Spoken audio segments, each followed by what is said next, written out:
For whom does that bell toll? Well, for us. At the Movies with Film. Kind of goofing around down here. The guys got me all excited and things because we're showing a really fun film tonight. One that really... I just watched this again in my office. I remember seeing this when I was a kid, and I watched it again in my office, lights turned down, and I was just struck by the power of this film. It's a very nice little movie. Now, the title of it even does grab you. At first you look at this title and you go, kind of kid-like, but hey, I Bury the Living. What a great title. Fits this thing like a glove. It's got Richard Boone.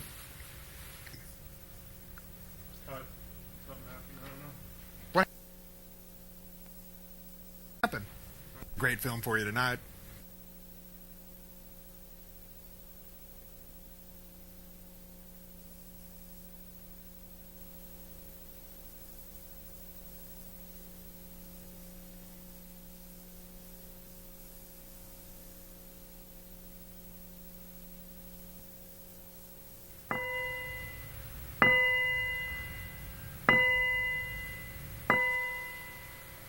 For whom does that bell toll for, gall darn it? It tolls for film. And we've got a really good one for you tonight. Now, I remember the first time I saw this film. Hold. Oh, cut. What's going on?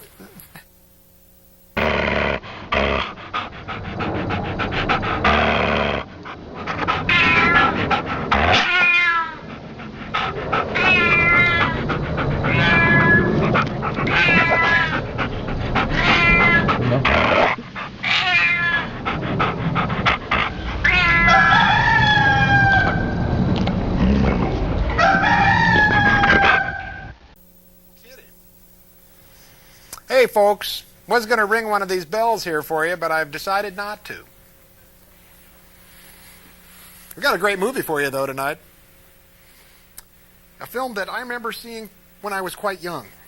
And, well, I enjoyed it, but I just watched it more recently, and boy, was I taken by it. I must have had good taste when I was a young kid, because I knew what was good. And you know what's good.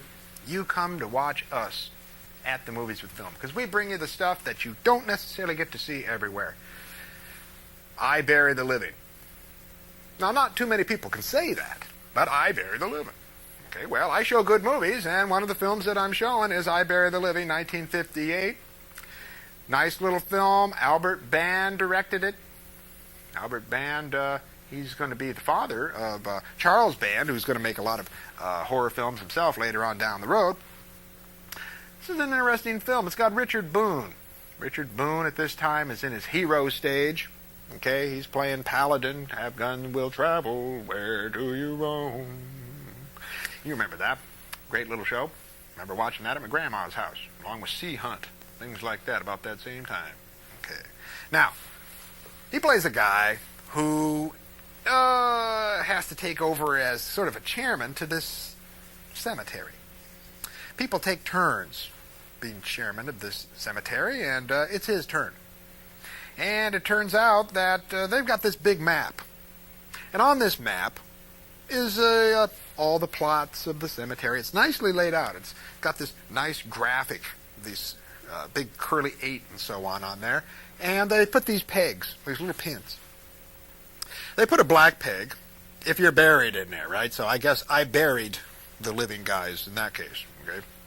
Or they got a white one, which means you bought a plot and they're holding it for you, right? Okay, so you can get a white peg, but you want when you're still alive. You don't want that black one. Well, it so happens on his first day that a couple comes up and it's a stipulation in their marriage contract that they've got to buy a plot, a couple plots. So he does that. He goes through all the shenanigans, and he walks up to the map, not thinking much of it, and he sticks in 2 black pegs into the place where they bought their plots. Whoa, whoa. Not good things to happen then. Because what happens, well, those 2 people come up dead like. And what that means is, well, you get this plot. You put in a black peg for a living person, and they're going to die. And he's all upset about this and has to work this through. He's got a guy, Herbert Anderson, who plays a reporter friend who kind of pops up periodically to help him to realize that this is all coincidence that this is occurring. You remember Herbert Anderson? He played the dad in Dennis the Menace. Remember him? Glasses, smoking pipe, and things like that. Nice character. Likewise, we have another character, Theodore Bikel. Now, Theodore Bikel plays one of his great idiolect type of characters. He's got a great dialect in this thing, right? He's got this really heavy Irish or Scottish brogue, and he's singing these sailor songs and things like that. He's the caretaker of this place, and he's always shown working on gravestones and having a heck of a good time and so on. Keep an eye on that critter. He's an interesting fella. Really eats the scenery too. I think he does a nice job in this film. I Bury the Living.